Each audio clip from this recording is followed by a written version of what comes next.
Hello students, welcome back. आइए आज देखते हैं विलियम फॉकनर का novel the sound and the fury की समरी, जो कि यूपी पीजीटी के सिलेबस में शामिल किया गया है।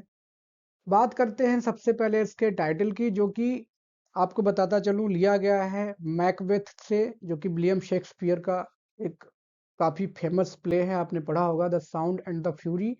चलिए, पूरा एक कोट है जिसमें मैकबेथ अपनी पत्नी की जब डेथ की बात सुनता है, तब वो कहता है, लाइफ के बारे में कहता है कि tomorrow and tomorrow creeps in this pretty space from day to day. और लास्ट में लाइफ के बारे में कहता है कि life's but a walking shadow, a poor player. और लास्ट में उससे बोलता है कि it is a tale told by an idiot full of sound and fury. बस वहीं से विलियम फॉकनर ने साउंड एंड फ्यूरी को उठा लिया है। और इसका सिग्निफिकेंस ये है कि इस नोवेल में जो मॉडर्निस्ट टेक्निक्स उन्होंने इम्प्लाइड की हैं, इम्प्लीमेंट किया है मॉडर्निस्ट टेक्निक्स को, जिसमें फ्रैगमेंटरी इसका प्रारूप है कि कोई बात कभी 1910 की होने लगती है, कभी 1928 की होने लगती है, कभी 1927 की होने लगती है। तो कुल मिला के एक वन लाइनर नैरेटिव आपको देखने को नहीं मिलेगा।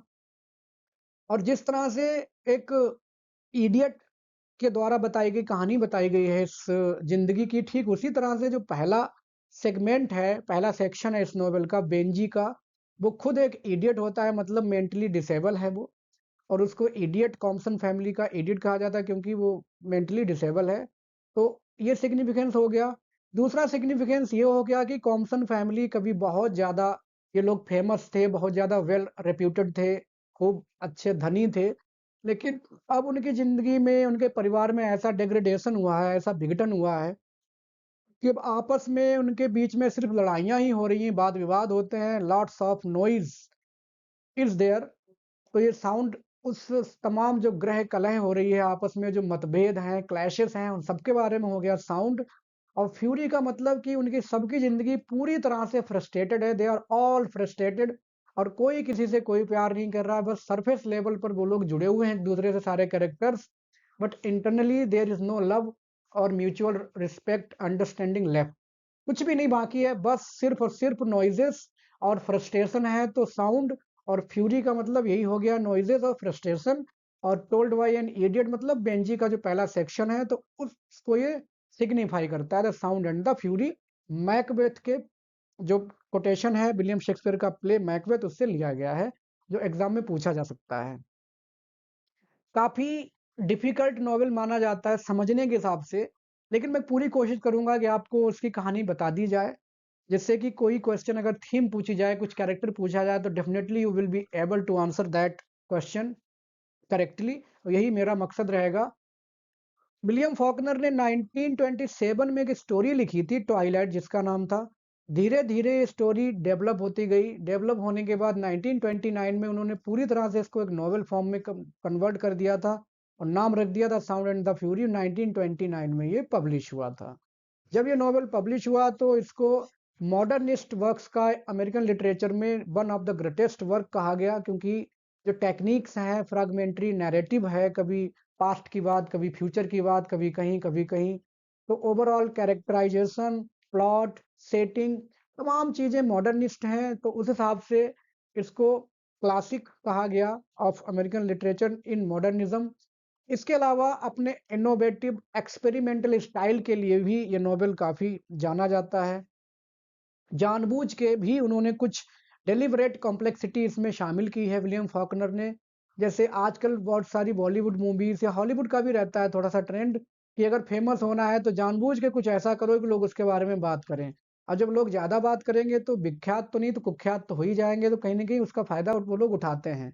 ये पब्लिक स्टंट होता है। तो विलियम फॉकनर हालांकि अच्छे राइटर थे, नोबेल प्राइज़ विनर हैं, तो जाहिर सी बात है अच्छे राइटर ही रहे हैं। लेकिन कुछ कॉम्प्लेक्सिटी उन्होंने जानबूझ के भी इसमें इंक्लूड कर दी है अपने नॉवल में। कोटेशन में आपको बता ही चुका हूँ, it is a tale told by an idiot full of sound and fury signifying nothing. इसके अलावा जो उनका रीजनल टाउन है, जेफरसन योकना पटाफा, वहाँ से उन्होंने इस नॉवल की सेटिंग की है, जो कि अपना थॉमस हार्डी की तरह वेसेक्स या आर के नारायण का मालगुडी, ठीक उस हिसाब से ये भी रीजनल कंट्री है जो कि उन्होंने इमेजिनेशन के तौर पे क्रिएट की है। विलियम फॉकनर ने बहुत सारे उनके नॉवेल वहाँ पर सेट हैं। थीम्स की बात कर लेते हैं तो नेचर ऑफ टाइम, इसमें कैरेक्टर होता है क्वेंटिन, उसको टाइम का एहसास ही नहीं है कि वो कब कहाँ जी रहा है, क्या कर रहा है। उसी हिसाब से बेंजी जो कि मेंटली डिसेबल है ही है। अब जो पागल इंसान है उसको क्या पता होगा क्या पास्ट, क्या फ्यूचर, क्या present. Loss of innocence, Benji बहुत अच्छा इंसान है लेकिन पागल होने की वजह से अब वो विक्टिम बन जाता है तमाम लोगों की नज़र में। Individual perception, love and biasness, cruelty, role of women, futility of human efforts, इस सारी थीम्स को शामिल किया गया है। देखते हैं कैरेक्टर्स को, तो बेंजी कॉम्पसन जो कि मौरी भी इनको कहा जाता है और क्रिश्चियन नाम इनका बेंजामिन है, बट पागल होने के बाद इनकी वैल्यू एकदम गिर गई है परिवार में, सोसाइटी में, तो इनको बेंजी शॉर्ट नेम से कहा जाता है। ये फर्स्ट सेक्शन के नैरेटर हैं और मेंटली अनस्टेबल हैं। कई सारे क्रिटिक्स ने इस बात पर सरप्राइज भी एक्सप्रेस किया है कि विलियम फॉकनर ने अपने फर्स्ट जो नोवेल है उसका मतलब फर्स्ट सेक्शन का नरेटर एक पागल व्यक्ति को बना दिया है, लेकिन ठीक है वो उनका अपना तरीका है, इसी वजह से नोवेल अलग भी माना जाता है बाकी कुछ वर्क से। ये काफी अच्छे इंसान हैं। अपनी एक बहन है कैडी जो कि घर छोड़ के जा चुकी हैं, अपने बहुत सारे इन्होंने उल्टे सीधे काम किए हैं, उनसे इनका बहुत ज्यादा लगाव था। इनके जाने के बाद ये बर्बाद हो चुके हैं, इनमें अब इनका मेंटल पीस एकदम पूरी तरह से खो गया है, पागल ही हो चुके हैं। और एक बहुत ही ऐसा स्ट्रगल, मतलब स्ट्रगल से भरी हुई ज़िंदगी जी रहे हैं, कोई इनको नहीं समझ रहा है और एलिनेटेड हैं, आइसोलेटेड हैं, विक्टिमाइज़्ड हैं, बहुत कुछ टर्म्स इनकी लाइफ में आ चुके हैं। क्वेंटिन कॉम्पसन ये सेकंड जो सेक्शन है नोवेल का उसके नैरेटर हैं, बहुत इंटेलिजेंट, हार्वर्ड यूनिवर्सिटी के स्टूडेंट होते हैं, सेंसिटिव हैं, ऑब्सेस्ड हैं। इनकी कमी ये है कि ऑनर और डिसेंसी को लेकर ये बहुत ज़्यादा ऑब्सेस्ड हैं और यही इनकी मौत की वजह बन जाती है। इनकी बहन जो काम कर देती है उस ह्यूमिलिएशन को ये एक्सेप्ट नहीं कर पाते, उसको पचा नहीं पाते और बाद में ये सुसाइड कर लेते हैं। जेसन कॉम्पसन ये बहुत ही ज़्यादा, ये थर्ड सेक्शन के नैरेटर हैं लेकिन बहुत ज़्यादा मीन, ग्रीडी, बिटर, सिनिकल हैं और कहीं न कहीं यही थोड़ा-सा इनके पिताजी और बाकी तमाम जो ट्रेजेडीज़ सबकी लाइफ में हो रही हैं, उनके लिए यही ज़िम्मेदार हैं। जेसन कॉम्पसन काफ़ी निहायत ही शातिर, कह सकते हैं कि यही नोवेल के विलेन हैं। काफ़ी मटेरियलिस्टिक हैं और ऑब्सेस्ड हैं मनी और पावर, चाहते हैं कि बहुत पैसा इनके पास हो, पावरफुल इनका रोल हो परिवार में, वो तो रहता है, लेकिन पैसे के पीछे भी पागल हैं। कैडी कॉम्पसन, इन्हें कैडेंस भी कहा जाता है। यहाँ पे देखिए स्पेलिंग में एक डी गायब हो गई है टाइप करते वक्त, it is a human error, इससे थोड़ा आप इग्नोर करिएगा। CADDY ये इनका नाम का करेक्ट स्पेलिंग है। He is the central figure of the novel. Novel में ये वैसे तो कहीं प्रेजेंट नहीं होती हैं बट सेंट्रल कैरेक्टर हैं क्योंकि इनकी वजह से ही नोवेल जो कॉम्पसन फैमिली है उसका डिग्रेडेशन हुआ है, बर्बादी हुई है। She represents defiance, sense of freedom from the convention of the Compson family. अभी एक टाइम ऐसा होता था कि कॉम्पसन फैमिली बहुत ज़्यादा वेल रिप्यूटेड थी लेकिन धीरे धीरे विघटन होता गया, आज वो एकदम मीन बन चुके हैं। She is caring and loving towards family but due to pregnancy out of wedlock, शादी होने से पहले ही ये प्रेग्नेंट हो जाती हैं, इसकी वजह से इनका परिवार इनको छोड़ देता है और यही तमाम ट्रेजिडीज के लिए जिम्मेदार हैं। डिल्जी गिबन ये ब्लैक सर्वेंट हैं इस परिवार की, बहुत पहले इन्होंने ना केवल ये कैडी की बेटी को पालती हैं बल्कि कैडी, टॉम, ये इनका क्वेंटिन, जेसन और बेंजी, चारों कॉम्स परिवार के चारों बच्चों को इन्होंने पाला हुआ है। काफी अब बुजुर्ग हो चुकी हैं लेकिन बहुत अच्छा इनका कैरेक्टर है। She is loyal, she is stable, even she has more moral strength than the characters of Compson family have. He is devout Christian, जो कि मोरल डिके हो रहा है कॉम्पसन फैमिली में उससे अपोजिट है और बहुत ही अच्छा कैरेक्टर है इनका। डिल्सी गिबन का काफी केयरिंग है, बेंजी को एकदम प्यार करती हैं, बाकी लोग उसको पगला पगला बोलते हैं लेकिन ये इनको पूरी तरह से केयर करती हैं। तो देखते हैं फर्स्ट सेक्शन की समरी जो कि बेंजी के द्वारा नरेट किया गया है। बेंजी क्या है, एक नरेटर हैं और अनस्टेबल हैं, मेंटली कह सकते हैं पागल हैं सिंपल भाषा में कहें तो। ये मोनोलॉग शुरू होता है 7 अप्रैल 1928 को। कैडी जो घर से भाग चुकी है, कभी शादी से पहले प्रेग्नेंट हो गई थी वो भाग गई है, उसको भागे हुए घर छोड़े हुए करीब 17-18 साल हो चुके हैं। कितने? 17-18 साल हो चुके हैं नोबेल की घटनाओं को, जो पहले हो चुकी हैं, जो मेंशन नहीं है। इसके अलावा परिवार के दादा परदादा कभी गवर्नर हुआ करते थे मिसिसिपी सिटी के। आज वो परिवार पूरी तरह से फ्रैगमेंटेड हो चुका है, डिग्रेडेड हो चुका है। कोई आपस में म्यूचुअल अंडरस्टैंडिंग नहीं बची है, कोई प्यार नहीं बचा है। तो उस हिसाब से बेंजी पागल हो चुका है। वो तमाम चीज़ों को याद करता है, कभी पास्ट में, कभी अभी प्रेजेंट में वो चला जाता है। शुरुआत कहाँ से होती है? बेंजी एक नौकर है जो डिल्जी है, मैंने बताया था, एक नौकरानी उनका बेटा है लस्टर, उसके साथ वो घूमने जाता है और उसको पूरा परिवार इडियट समझता है, क्योंकि पागल तो वो है ही है। उसको इडियट बोलते हैं सारे के सारे, इवन लस्टर जो नौकर है वो भी उसको पागल ही बोलता है due to his mental instability. Stream of consciousness technique का मतलब यह है कि एक कैरेक्टर अपने तमाम पास्ट मेमोरीज को याद करता है, चुपचाप बैठ करके एक फ्लो में याद करता जाता है। It's a flow of memories, that is called stream of consciousness. उसमें वो तमाम इंसिडेंट्स, फ्रेजेस, इमेजेस डिस्क्राइब करता है जो उसको रैंडमली याद आती रहती हैं। कहानी शुरू होती है, इसका 33rd बर्थडे है, 33 साल का ये हो चुका है। डिल्जी इसके लिए एक केक बनाती है और वेंजी जो कि मेमोरीज में खोया हुआ है, किसकी मेमोरीज में? अपनी बहन कैडी की मेमोरीज में। उसको याद आता है, अपनी कैडी बहन की याद आती है। उसका भाई क्वेंटिन जो कि सुसाइड कर चुका है कैडी के दुष्कर्मों की वजह से, जो उसने बहुत सारे मिसडीड्स किए थे और परिवार का नाम बिगाड़ दिया, उसकी इज्जत पूरी मिट्टी में मिला दी कैडी ने। तो उसके बाद क्वेंटिन ने सुसाइड कर लिया था, वो ये उसको याद आ रहा है। ना केवल वो बल्कि अपने डेड फादर की भी उसको याद आती है और उसकी माँ जो कि हमेशा बीमार रहती हैं, मिस कॉम्पसन हमेशा बीमार रहती हैं। अच्छा, इन सब की बर्बादी की वजह क्या थी? इन सब की बर्बादी की वजह रही है मिस कॉम्पसन और मिस्टर कॉम्पसन। ये दोनों पति पत्नी ने कभी अपने बच्चों पर बहुत ज्यादा ध्यान नहीं दिया। मिस कॉम्पसन ज्यादातर बीमार रही हैं और मिस्टर कॉम्पसन जो है उन्होंने पैसिव लाइफ जी है। उन्होंने बच्चों को नौकर के भरोसे छोड़ दिया, डिल्जी के भरोसे छोड़ दिया। हालांकि डिल्जी का कैरेक्टर अच्छा है, लेकिन बाकी जो लोग हैं वो उतने अच्छे नहीं है, क्योंकि नौकर जब बच्चों को पालेंगे तो उनके अंदर जो ह्यूमन वैल्यूज हैं उतनी ज़्यादा इनकलकेट नहीं हो पाती हैं। ये प्रैक्टिकल भी होता है कि माँ बाप बच्चों को टाइम नहीं दे रहे हैं, नौकर उनको पाल रहे हैं, नौकर उनके साथ घूम रहे हैं। तो जाहिर सी बात है, बहुत सी चीज़ें जो होनी चाहिए बच्चों की पर्सनैलिटी में, कैरेक्टर में, वो नहीं हो पाती हैं। तो धीरे धीरे परिवार इसी तरह से, बच्चे गलत रास्ते पे चले जाते हैं, कैडी गलत रास्ते पे चली जाती है, जेसन एकदम ग्रीडी बन जाता है, क्वेंटीन वो अपनी इमोशंस को कंट्रोल नहीं कर पाता है, बेंजी पागल हो चुका है। तो कहीं ना कहीं माँ बाप के नेग्लिजेंस से ही ये सब हुआ है। अब उसकी मेमोरीज अराउज्ड की जाती हैं। क्या देखता है? जब वो आसपास की सराउंडिंग्स देखता है तो उसको याद आ जाती है। सबसे पहले जो फेंसिंग है उस मैदान में जहां वो घूम रहा है, वो मैदान कभी इनका हुआ करता था, कॉम्पसन फैमिली का हुआ करता था। लेकिन मिस्टर कॉम्पसन ने धीरे धीरे वो सारी प्रॉपर्टी बेच दी है, बेच बेच के खाते गए, विघटन होता गया परिवार का। वो याद करता है कि कभी बचपन में वो फेंसिंग में फंस गया था, तो उसकी बहन कैडी ने उसको आकर के उस फेंसिंग से उसके कपड़े निकाले थे और किस तरह से बचपन में वो उसको बहुत ज्यादा उससे प्यार किया करती थी।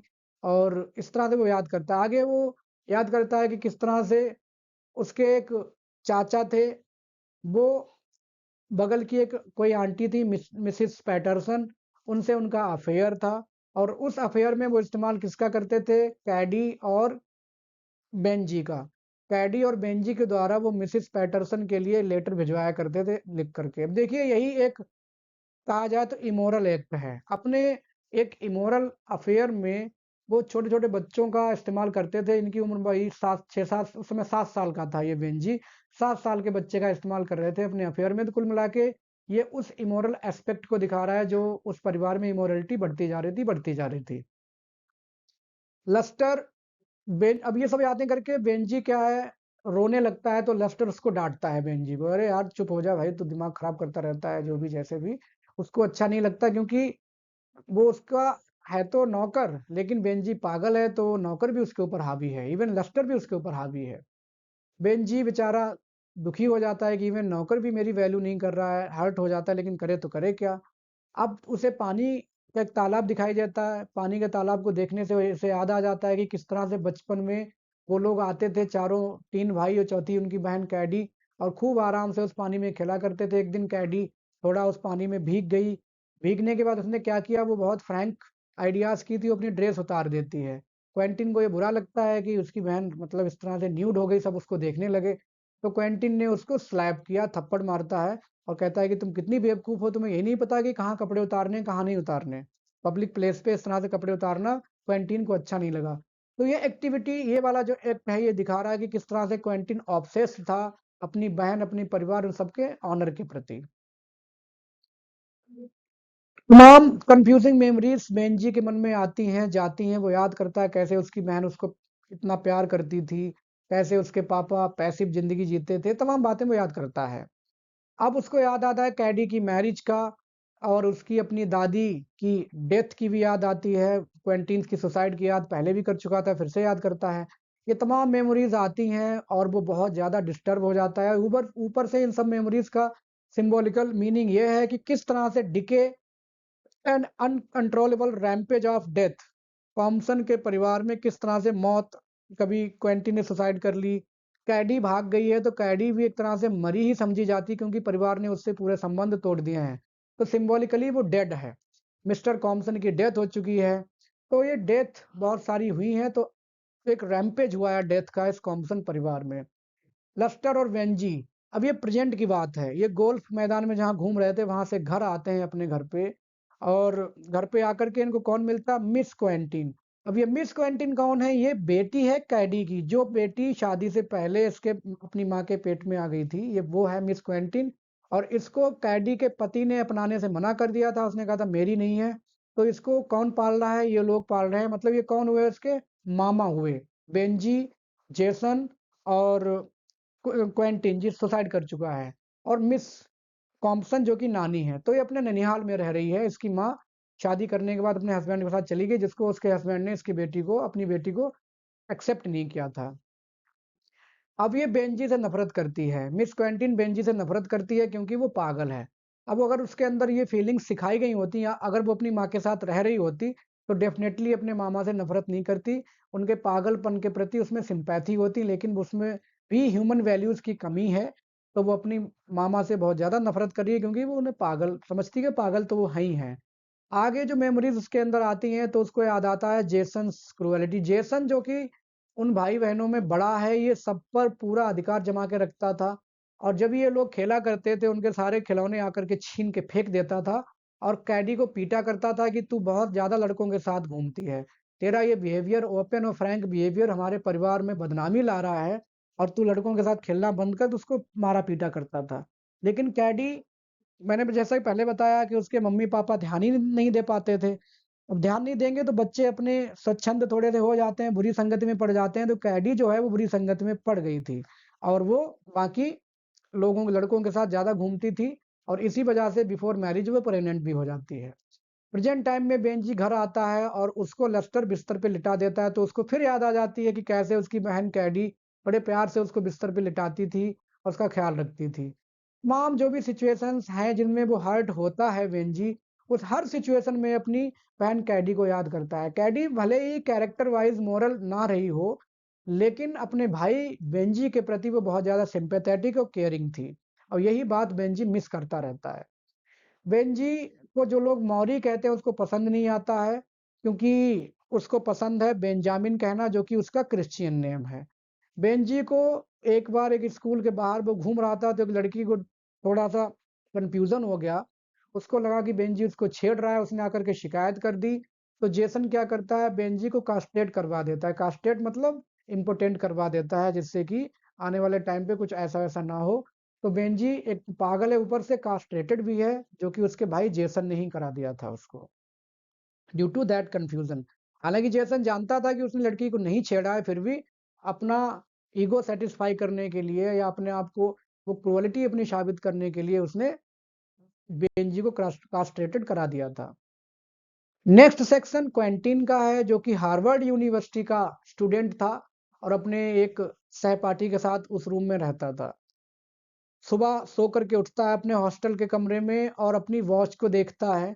वॉच को जब वो देखता है तो उसमें टाइम का सेंस खत्म है, तो इसकी वजह से वो गुस्से में अपनी वॉच के डायल को तोड़ देता है। उसे तोड़ने के बाद वो दुकानदार के पास जाता है उसको ठीक कराने, उसको अपने पापा के दिए हुए कहे हुए शब्द याद आते हैं कि वॉचेस स्ले टाइम, घड़ियां समय बर्बाद करती हैं। क्योंकि आदमी बार बार देखता है, ये अलग ही पॉइंट ऑफ व्यू है। समय बर्बाद तो इंसान करेगा, घड़ी क्या करेगी, वो तो सिर्फ टाइम बताती है। लेकिन क्वेंटीन इन सब मेंटली डिस्टर्ब चल रहा था अपनी बहन कैडी की वजह से। ये बात 1910 की है, तो ठीक उसी समय की बात है जब कैडी हाल फिलहाल ही घर से भागी थी, है ना? जो बेंजी का सेगमेंट था वो 1928 का है और ये 1910 का है, तो 18 साल का अंतर है दोनों के बीच में। तो क्वेंटीन याद कर रहा है कि कैसे मेंटली डिस्टर्ब उसको किया गया है कैडी के बिहेवियर के द्वारा। अब उसे कैडी की शादी याद आती है कि कैडी अपनी शादी वाले दिन बहुत खुश थी, और तभी उसको पता चलता है उसके हस्बैंड को कि जो इसके पेट में बच्चा है पहले से ही है, वो मेरा नहीं है। इस तरह से उसकी शादी हो तो गई, लेकिन उस बच्चे को मजबूरन किसको पालना पड़ा? नाना नानी को। नाना तो नहीं है, नानी पाल रही है मिस कॉम्पसन। कैडी बहुत ज़्यादा सेक्सुअल रिलेशनशिप रखती थी तमाम लोगों से स्ट्रीम के पास। उसी हिसाब से क्वेंटिन बहुत ज़्यादा ऑब्सेस्ड था अपनी बहन की प्योरिटी को लेकर के। उसको ये बहुत हर्ट करता था कि उसकी बहन कैसे उसको चीट कर रही है, सबको चीट कर रही है, परिवार को चीट कर रही है। कैडी को इन सब चीज़ों से बहुत कम मतलब था। कैडी एक लड़का होता है डाल्टन एमिस, उसके साथ शी हैड सेक्स, और इसकी वजह से क्वेंटीन जाता है दुखी होकर के उससे लड़ने के लिए डाल्टन से, लेकिन डाल्टन उसको उल्टा पीट देता है। वो जाकर के डाल्टन से पूछता है कि डू यू हैव सिस्टर, क्या तुम्हारी भी कोई बहन है? तो वो कहता है no I don't have sister because they are all bitches, वो सारी की सारी बिचेस हैं। तो ये थोड़ा अलग टाइप का नोवेल है, ये एक तरह से गाली है, बट नोवेल में जैसा कहा गया वैसा मैं कह रहा हूँ। It's those are not my personal opinions. तो इस तरह से उसकी जो थॉट्स हैं क्वेंटीन की परिवार के सम्मान को लेकर के, कैडीज की प्योरिटी को लेकर के, और जो पूरा एक उसके दादा परदादा कभी मिसिसिपी के गवर्नर हुआ करते थे, उन तमाम चीज़ों से वो बहुत ज़्यादा आहत होता है, बहुत टॉर्मेंट होता है, और उन सब चीज़ों को, उस ह्यूमिलिएशन को सहन करने से असमर्थ हो जाता है, मेंटल कॉन्फ्लिक्ट में चला जाता है और आकर के सुसाइड कर लेता है, अपने आप को पानी में कूद जाता है, डूब के मर जाता है। वो टॉलरेट नहीं कर पाता है। क्यों टॉलरेट नहीं कर पाता है? क्योंकि उसके अंदर एक आइडियलिज्म है, और वो आइडियलिज्म इतना ज़्यादा है कि उस आइडियलिज्म के आगे वो कुछ और सोच ही नहीं पाता है। जब कभी वो जाकर के अपने पापा को बोलता है कि पापा बहन का बिहेवियर बहुत बेकार है, वो लड़कों के साथ ऐसे-ऐसे कर रही है और तमाम इमोरल एक्ट्स कर रही है, तो उसके पापा कहते थे कि अरे कोई बात नहीं, ये सब बेकार की बातें हैं, क्योंकि कैडी ऐसी नहीं है, और होगी भी तो हमें फ़र्क नहीं पड़ रहा है, क्योंकि जो वर्जिनिटी है, वर्जिनिटी एक टर्म चलता है कुछ, तो उस वर्जिनिटी के टर्म को वो कहते हैं कि बिफोर मैरिज अगर ये कोई किसी से सेक्स मतलब सेक्स कर रहा है इस टाइप से, तो उसके पापा कहते हैं कि ये कॉन्सेप्ट किसके द्वारा बनाया गया? मेन मेड कॉन्सेप्ट है और बेकार की बात है। इसका मतलब ये है कि कुल मिला के मिस्टर कॉम्पसन जो थे, वो बहुत ही पैसिव और बहुत ही नेग्लिजेंट थे। उन्होंने अपनी बेटी का बचाव, इमोरल एक्ट्स का बचाव भी किया। क्यों किया? क्योंकि वो खुद अपने कंट्रोल नहीं कर पा रहे थे अपने बच्चों के ऊपर। तो उन्होंने कहा कि ये जो कॉन्सेप्ट है वर्जिनिटी का, ये मैन मेड कॉन्सेप्ट है, और इसका हमारे परिवार से, कैडी के बिहेवियर से कोई लेना-देना नहीं है, तो टेंशन नहीं लो। लेकिन क्वेंटीन इतना ज़्यादा टेंशनाइज़्ड हो गया कि उसने सुसाइड कर लिया। तो ये जो एक्ट लास्ट का एक्ट स्टेटमेंट है, ये मतलब बता रहा है कि वास्तव में मिस्टर कॉम्पसन कितने ज़्यादा केयरलेस थे अपने बच्चों के फ्यूचर, उनके कैरेक्टर, बिहेवियर को लेकर के। और यही नतीजा था कि सारे के सारे बच्चे बिगड़ ही गए एक तरह से। अगला सेक्शन जेसन के द्वारा बताया जाता है, और जेसन जो है वो परिवार में एक तानाशाह का रोल प्ले करता है। अब पहले वो अपनी बहन कैडी के बिहेवियर से बहुत दुखी रहा करता था, लेकिन अब वो बिहेवियर किसका? मिस क्वेंटीन, जो कि उसकी भांजी है, उसकी बहन की बेटी। ये भी 17 साल की हो चुकी है, 18 साल हो चुके हैं कैडी को गए हुए। तो अब वो अपनी भांजी के बिहेवियर से बहुत दुखी है। वो कहता है कि जिस तरह से कैडी ने मुझे परेशान किया था, वैसे ये मुझे परेशाान कर रही है। वो कोशिश करता है परिवार को जोड़ने की, लेकिन इनफैक्ट उसके जो एक्शंस हैं, उसकी जो अटेम्प्ट्स हैं, वो परिवार को जोड़ नहीं रहे हैं, वो एक्चुअली तोड़ और रहे हैं। अब वो मिस क्वेंटीन को थ्रेटन करता है कि तुम अपने कॉलेज क्यों नहीं जाती हो? और वो उसको जाकर के जैसे हाथ से धक्का-मुक्की करता है, उसको घसीट के ले जाता है कि चल तुझे कॉलेज ले चलता हूँ, तू कॉलेज स्किप करती है, सुना है ये भी लड़कों के साथ घूमने लगी है मिस क्वेंटीन अपनी माँ की तरह। अब मिस क्वेंटीन जेसन से बहुत नफ़रत करती है। क्यों नफ़रत करती है? क्योंकि वो जानती है कि उसकी माँ उसे हर साल हर महीने पैसे भेजा करती है उसके पालन पोषण के लिए, उसके रहन सहन के लिए। लेकिन जेसन क्या करता है, वो पैसा रख लेता है और अपने लिए खर्च करता है। और खर्च करना चाहिए अपनी भांजी पे, जो कि उसकी माँ उसको भेज रही है, उसकी बहन। लेकिन खर्च करता है अपने लिए, अपनी गर्लफ्रेंड पे खर्च करता है जेसन। इसके अलावा जेसन लेस्टर को ऑर्डर देता है कि बेंजी को ले जाओ यार, यहाँ मेन गेट पे तुमने क्यों बिठा रखा है, इसको ले जाओ बैक गेट पर, जिससे कि लोग ये ना देख सकें कि कॉम्पसन फैमिली में कोई इडियट रहता है। ये जो झूठा भरोसा है, झूठा विश्वास है अपने सम्मान के प्रति, ये बहुत ज्यादा घातक है इन लोगों के लिए। उसको लगता है कि लोग देखेंगे तो कहेंगे कॉम्पसन परिवार में भी इडियट पैदा होने लगे, इसको छिपा को ले जाओ, इसको छिपाओ। अब वो हर चीज से नफरत करता है जो उसके सामने आती है, देखा जाए तो, क्योंकि इसका कैरेक्टर ही ऐसा है। अब जो पैसा कैडी भेजती है अपनी बेटी मिस क्वेंटिन के लिए, उसको ये खूब अच्छे से खर्च करता है, छिपा के चोरी करके भी रखता है, अपनी गर्लफ्रेंड पे खर्च करता है, अपनी माँ को बता देता है, मिसेस कॉम्पसन को बता देता है कि कैडी तो ब्लैंक चेक भेजती है, उसमें कुछ रहता नहीं है, और कहता है इनको जला दो, क्योंकि जो पैसा कैडी हमें भेज रही है वो एकदम लूज मोरल से कमाया गया है, जैसे प्रोस्टिट्यूट टाइप कमाया जा रहा है, तो वो पैसा हमारे काम का नहीं है, वो चेक जला दो। तो इसकी माँ जेसन को फेवर करती है और वो उन चेक को जला भी देती है, लेकिन वो चेक फर्जी होते हैं। असली चेक ये खुद पैसे भजा करके चुपचाप अपने पास रखता रहता है, बताता नहीं है कि पैसा भेजती है, अपनी माँ को बेवकूफ बनाता है। तो जेसन कुल मिला के खुद को, परिवार को, सबको चीट कर रहा होता है। अब जेसन ये भी जानता है कि मिस क्वेंटीन जानती है इस बात को कि मैं कैसा इंसान हूँ। कैसा इंसान का मतलब कितना ये नालायक, तुच्चा, मीन और तुच्छ प्रवृत्ति का इंसान है, इस बात को मिस क्वेंटीन उसकी भांजी जानती भी है, इसीलिए वो नफरत भी करती है अपने मामा से।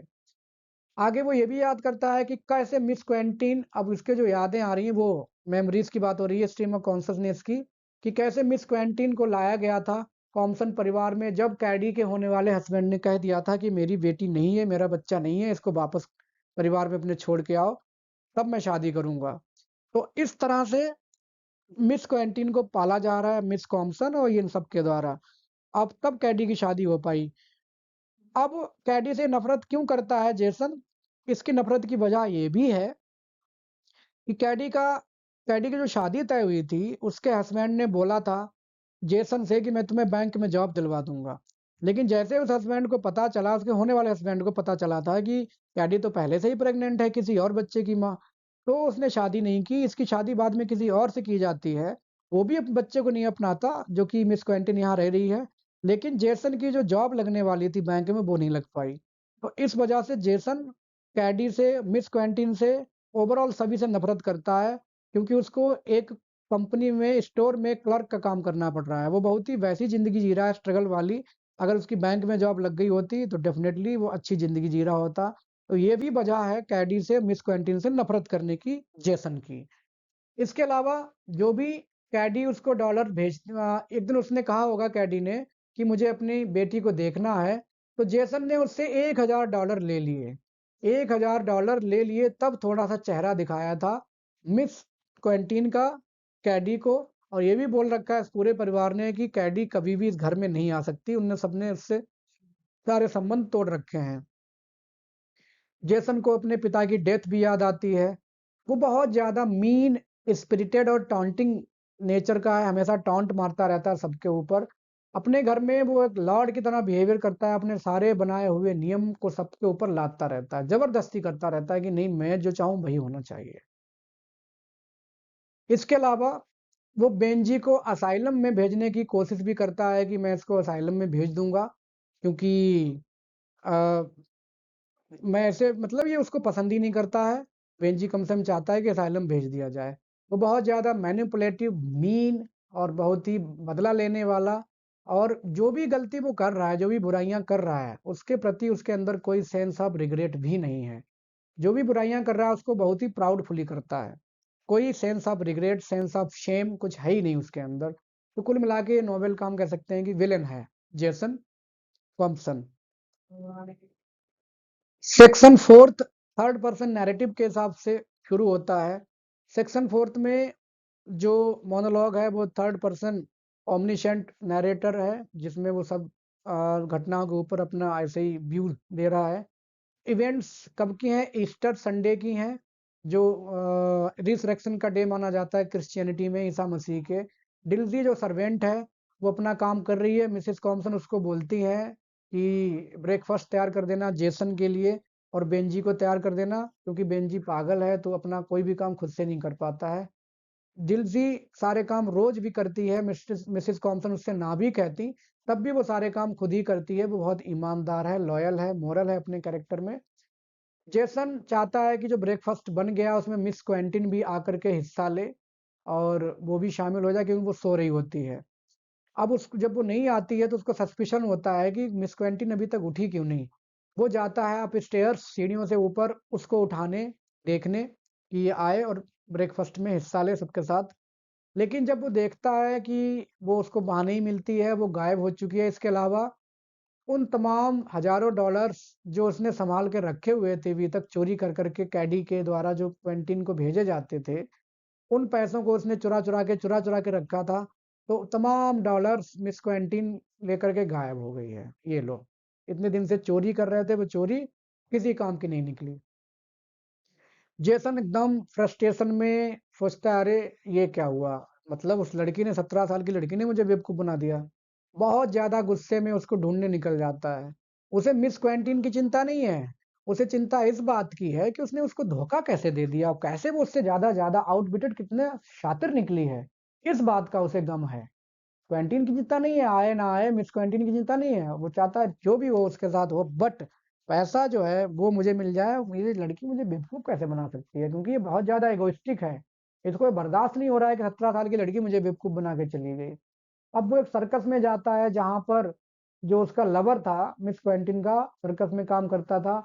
तो वहां पता चलता है कि सर्कस वालों ने उसके लवर को नौकरी से निकाल रखा था। तो मिस क्वेंटिन और उसका लवर दोनों कहीं और भाग गए हैं और जेसन उनको ढूंढने में असफल हो जाता है। अब वो एकदम हारा थका, फ्रस्ट्रेटेड निकल करके वापस आ जाता है, वापस अपने घर पे। अब डिल्जी इन तमाम इंसिडेंट्स को देख रही है, सुन रही है, समझ रही है और कहती है, लास्ट में एक वो डायलॉग बोलती है कि I see the beginning and now I see the ending. कि मैंने इस बिगिनिंग का सेंस यहाँ पर इस परिवार की समृद्धि, रेपुटेशन और ग्लोरी सब कुछ देखा है, लेकिन अब ऐसा भी है कि मैं एंडिंग भी देख रही हूँ, किस तरह से पूरा का पूरा परिवार, ट्रेजिडी हो चुकी है इस परिवार में और किस तरह से पूरा परिवार डिग्रेडेड हो चुका है। तो Dilsey is the only sole watcher of all the incidents जो कि लगातार कब से कब तक हो रही हैं उस कॉम्पसन फैमिली में। तो ये था इस नोवेल का सारांश, जो कि मैंने कोशिश की है आपको अच्छे से समझाने की। उम्मीद है आपको वीडियो अच्छा लगा होगा। आप चैनल को लाइक, सब्सक्राइब, शेयर कर सकते हैं। मिलते हैं किसी नेक्स्ट वीडियो में। Thanks for watching.